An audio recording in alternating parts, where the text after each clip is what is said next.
وکړئ. د لوی خدای جل جلاله په سپېڅلې نامه ډګروال محمد ظاهر تقریري د مخکني جمهوري نظام یو تن ساتونکی. سلام و احترامات دي ښاغلي جنرال صاحب سمیع سادات د افغانستان د متحدې جبهې مشر ته د ګروپ ملګرو او اورېدونکو ته وړاندې کوم. خدای دې وکړي ټول جوړ او روغ اوسي. غواړم ووایم د علم پوهې وطن او تاریخ دشمن طالب په نامه ترهګره او وحشي ډله پر ضد چې مو کومه مبارزه پیل کړې د ولس د انحصار څخه د ازادۍ پر حق او سپېڅلې تګلاره ده. دا مقدسه مبارزه به انشاءالله رنګ راوړي. او پاتې شو زه درې سوال لرم. د اول سوال ته به راسم. جناب جنرال صاحب محترم، اول سوال مې داسې دی د طالب په نامه ترهګره ډله د طالب په نامه ترهګرې ډلې پر ضد چې به کوم اقدامات کړي دي او یا بعدي کوم اقدامات کوي، بعدي قدم مو څه دی او لازم څه تدابیرو ته کومو تدابیرو ته ضرورت شته چې په آینده کې باید ونیول شي؟ دا اول سوال. جنرال صاحب، لومړی سوال، د طالب په وړاندې کم امکانات تاسې کم تدابیر تاسې نیولي دي، کوم امکاناتو ته اړتیا شته، څه کوئ؟ او د دې ترڅنګ دا پوښتنه چې لا کره شي زه به ورپسې یو څه زیات کړم. البته د ډګروال صاحب په اجازه باندې تاسې ویلي وو چې موږ چې کله دا شمېر هم زیات شو بیا میدان ته ښکته کېږو، خو میدان ته چې تر څو زه نه یم ښکته شوی زما هېڅ سرتېری به نه ځي. کله به میدان ته ښکته کېږي؟ دا د ډېرو خلکو پوښتنه ده. مهرباني جنرال صاحب. مننه، ژوندی اوسئ ډګروال صاحب. خدای دې راوله، خوشحاله شولم. د عصمت ورور یې؟ بله بله دا زما مشر ورور.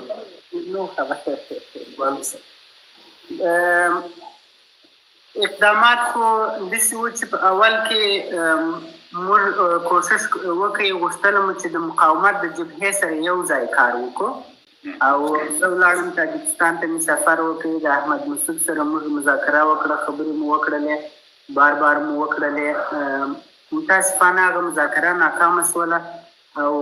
زموږ د مقاومت د جبهې د ملګرو د خوا څخه دغه زموږ درخواستونه ونه منل شوله او د دې فکر او مفکوره دا وه چې دغه د دې ترتیب کې د تغییر ځای نشته او دغه رقم چې دوی جوړ کړی دا سمبولونه او اساسات چې ځان ته ټاکلي دي پر هغه باندې مخته ځي او متاسفانه چې موږ هم دغونه شکست نفسي نشو کولی چې د دې سره دغه شیان ومنو چې هغه ملي مسایل و غټ ارزښتونه و ماته او زما ملګرو ته موږ تصمیم ورسره ونه نیول. بیا په ترکیه کې راغله د نورو مشرانو سره مو ولیدل که یو څوک یو برنامه ولري، موږ خو نظامي خلک دي، د دې سره به ملګري شو. هغه چې مو ولیدله شی نه و، نو بیا مو تصمیم د دې ونیوی چې دا مقابله موږ تاسې خپله رهبري کوو. اوس نو د مقابلې دپاره چې موږ ارزیابي وکړله 4 شیان په ضرورت و. اول شی دا و چې یو ټیم باید جوړ سي او دا داسې ټیم وي چې تکړه خلک وي، باظرفیته خلک وي، متعهده خلک وي، پاک نفسه او پاک لمنې خلک وي او ظرفیت دې ولري چې دا کار تر اخره پورې زموږ سره ملګري وکړي. نو الحمدلله یو ډېر ښه ټیم مو جوړ کړې، ښه تکړه جنرالان، ځوان جنرالان، والي صاحبان، قومي مشران، بعضې وکیل صاحبان مو پیدا کړل، یو تعهد مو سره وکړئ. بعد هغه موږ د دې ته ضرورت درلودی چې یو نهاد یا یو مؤسسه یا یو اداره یا یو شی چې تاسې ورته وایاست چې هغه جوړ کړو چې دا کارونه هغه مخته بوځي. دا خو داسې انفرادي کار نه کېږي. نو په دې خاطر بیا موږ تصمیم ونیوی چې د افغانستان متحده جبهه بنیاد کو، د یو نهاد په حیث باندې دا ایجاد کو، بخښونه پکې وټاکو، مسؤلین وټاکو او وظایف او مقاصد ورته واضح کو چې ستا د بخش مقصد دغه دی، دغه دا دی، تاسې ولاړ سئ، مخکې سره ولاړ سئ. دا 2 کاره مو وکړله. دریم کار دا و چې اوس نو موږ دغه خپل د وظیفې دپاره باید اجازه یا مشروعیت پیدا کړو.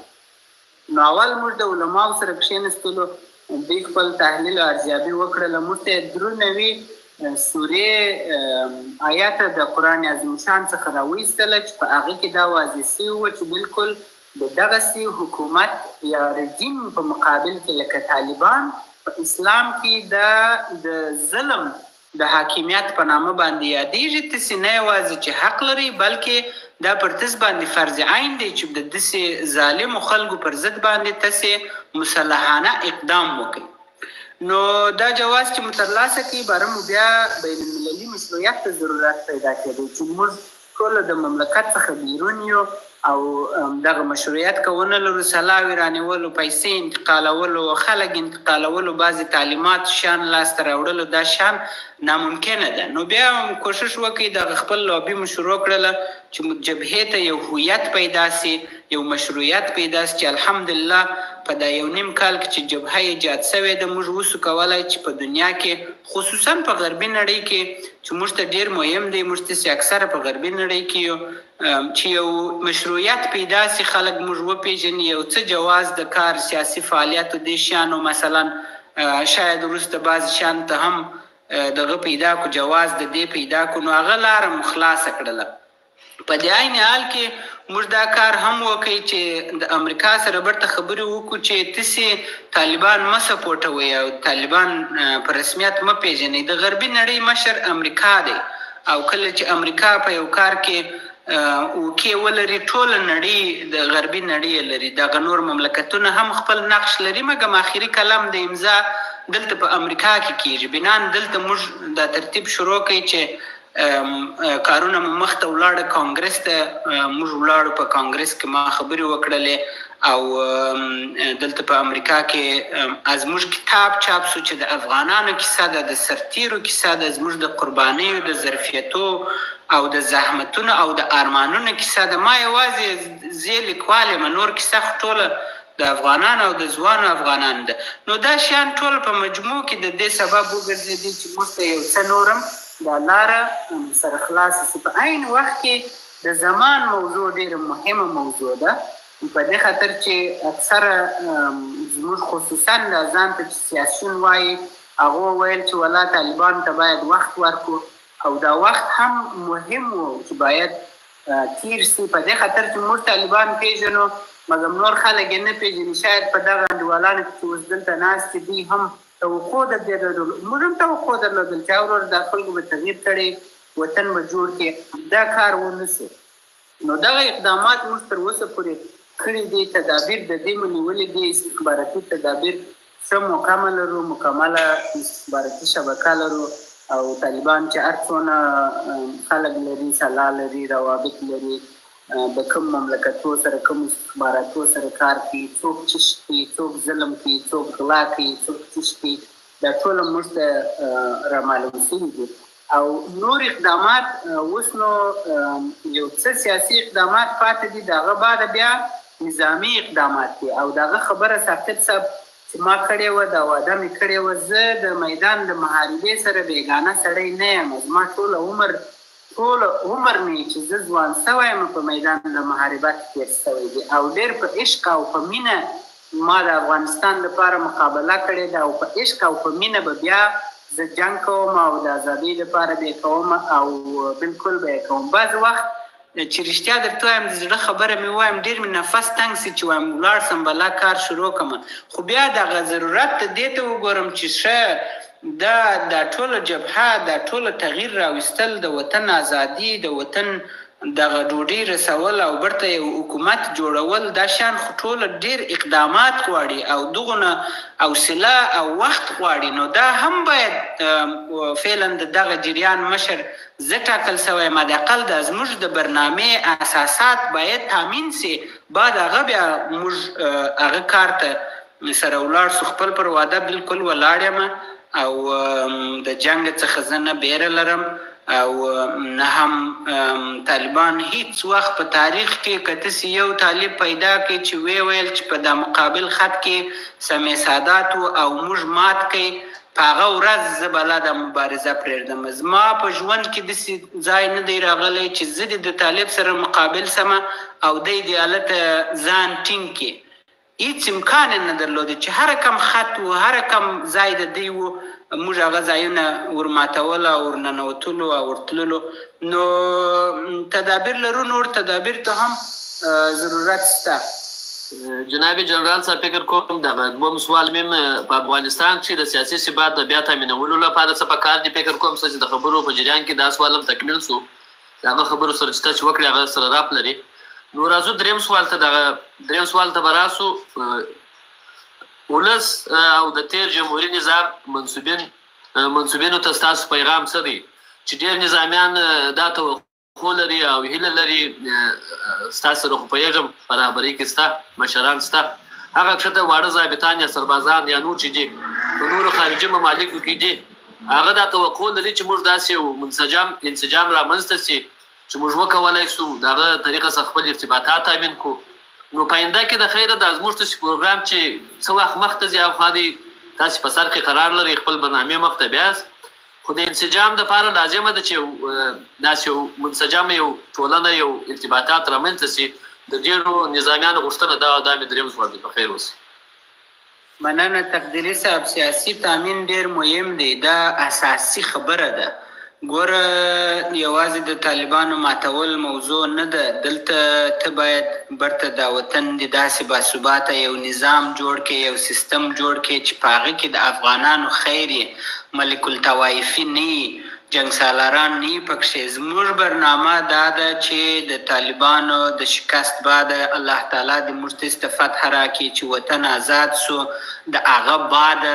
موږ د ثبات خواته ولاړ سو افغانان خپل عزت پیدا کړي خپل امنیت ولري خپل ډوډۍ ولري وظایف ولري دوا ولري او رسیدګي وسي مکاتب برته فعال سي زموږ خوندو ته فرصتونه برته رایلاسي موږ په هیڅ صورت سره د دې خواهش نه لرو او د اوس څخه موږ دغه اقدامات کوو په ډېر احتیاط کوو چې بیا جنګ سالاران رانسي چې بیا غله رانسي چې بیا بیګانه جاسوسان رانسي چې بیا داسې خلک رانسي چې هغه تر طالب سل رقمه بدبخته ظالمان او جاسوسان او غله او وطن فروشه خلک لکه په هغه داخلي جنګو کې چې موږ اوس ولیدل اوس هم بعض خلک یې ژوندي دي اوس ضرورت د دې نشته چې زه دا تکرار کړم افغانان خپله دا خلک پیژني او ښه صحیح په رسمیت یې پیژني نو د دې سره احتیاط پکار دی نوی نظام نوې اداره ټوله باید ځوان نسل جوړ کړي خپل د سپینږیري خبرې منو احترام یې کوو ساتو یې دغه علم چې نن د افغانستان په ځوانانو کې دی دا ظرفیت چې د افغانستان په ځوانانو کې دی دا توانایي چې د افغانستان په ځوانانو کې ده په تاریخ کې زموږ په نورو نسلو کې نه وه نو بنان نوې اداره باید د ځوان نسل څخه په نوي فکر او په یو محکمه بنیاد باندې جوړ شي وارخطا کېږي مه چې ودرېږه پلانکی به م پر دا میز باندې ناستې بستانکی به م ناستې پلانکی اکا که نه بستانکی رابر صاحب نه هیڅ مشکل نشته هیڅوک دې نه بې له هغه دی مبارزه نه کوي مقابله نه کوي هلته ناستې یو مجلس کوي یو شی کوي بره دا نتیجه نه ورکوي دا مبارزه د ځوان مبارزه ده او دا میدان د طالب سره ځوان ګټلی سي او برته د افغانستان آینده هم ځوان جوړولی سي که حکومتي که پوجي که استخباراتي که اقتصادي هر شی زما خواهش دغه شی دی زه هیڅ وخت دې ته مبارزه نه کوم نه په متحده جبهه کې زموږ یو مشر د دې دپاره مبارزه کوي چې موږ برته قومي خلک راولو یا مثلا سمتي خلک راولو یا مذهبي خلک راولو هغه خلک دي چې هر فرد د ټولو قومو د ټولو مذهبو او د ټولو افغانانو احترام لري او کوشش ورته کوي تقدیري صاحب پیام مې ټول سربازانو ته ولس ته دا دی چې په دې کې شک مه لرئ چې افغانستان اشغال دی او افغانستان یو آزاد ملک نه دی افغانستان اشغال دی او طالبان اشغالګر دي طالبان زموږ دشمنان دي او د دې اشغال د خاتمې دپاره باید موږ اقدامات وکړو او د اشغال خاتمه یوازې د سلا په زور باندې کیږي مګم د اشغال د خاتمې د زمینه سازی دپاره سیاسي فعالیت مدني فعالیت او اقتصادي فعالیتو ته هم سخت ضرورت شته هر ځوان په هر ځای کې چې دی کېدای سي چې یو مبارزه واوسیږي لکه دغه څو نفره چې په سکرین کې زه ګورم تاسو ټوله مبارزین یاست مبارزه یوازې دا نه ده چې کلاشینکوف راواخلې یو څوک په مرمۍ باندې وولې دغه ځوانان ته راهنمایي کول دغه د دشمن یرغلونه ثابتول دغه خلکو ته یو امید ایجادول د یو افغان سره کومک کول دا ټوله مبارزه ده. د مبارزې دپاره تاسې پلنګي لباس ته ضرورت نه لري. د مبارز یوازې زړه او د مبارزې د مقصد دپاره باید فعال وي. په ټولو شیانو دا ظلمونه چې په ایران کې پر نظامیانو کیږي، دا ظلمونه چې په پاکستان کې کیږي، دا وهلو ټکولو ظلمونه چې په ترکیه کې کیږي، په دا ټول باندې زه خبر یم او بس په دا درد کې د ځان سره ایشم. خو حالت دغسې یو حالت دی چې موږ باید اولویت بندي د دې وکړو چې د دغه حالت څخه څنګه مجموعاً نه یوازې نظامیان را خلاص سي بلکې ولس هم را خلاص سي او بیرته خپل کورو ته ولاړ سو، خپل مملکت ته ولاړ سو، ورې ځان ته د ژوند زمینه بیرته سره مساعده کو. ډیره مننه جناب